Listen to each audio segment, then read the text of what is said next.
Kıtlık vakitlarında yaşamamız. Açan kuvvetsizdi benim canım. Sen bilerdin benim yollarımı. 142. Psalma 3. yer.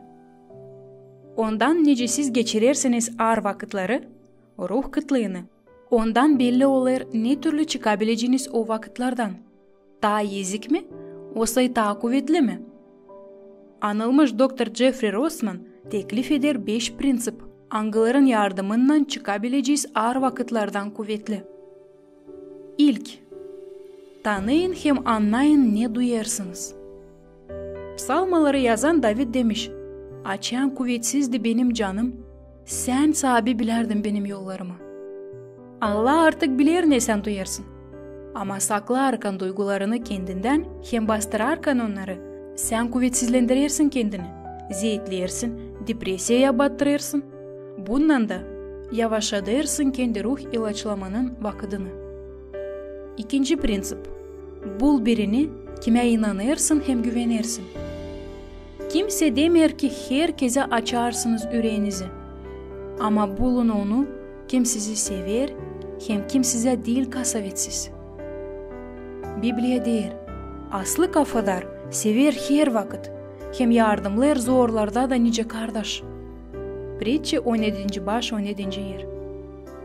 Çok bilgiç adamları kayıl ani yardım hem destek laflan kuvvetlerler insanı zorda. Üçüncü prinsip. Yazın düşünmeklerinizi bir deftere. Yazmak bir ağır olay için o bir yol kendinizi ayağa kaldırmadığını. Azaldın şansları hastalanma kahırdan. Ne kadar daha çok yazacağınız, o kadar daha ilenleneceğiniz fena hem kötü fikirlerinizden. Dördüncü prinsip. Girmeyin oyuna hangısının adı kabahatlamak. Bu başkasının kabahati ya da doktor doğru ilaçlamadı ya da işte beni doğru saymadılar. Atarak kabahati başkasının üstüne, siz insanları yaparsınız sizin acılarınızın sahibileri. Bu yüzden hep bir duyacağınız küsü hangisi daha da uzalacak sizin mutsuzluğunuzu. Beşinci hem önemli prinsip. Affedin. Siz sadece bir insan, nice de hepsi başkası. Anlayın hani yanıldınız. Pişman olun Allah'ın önünde.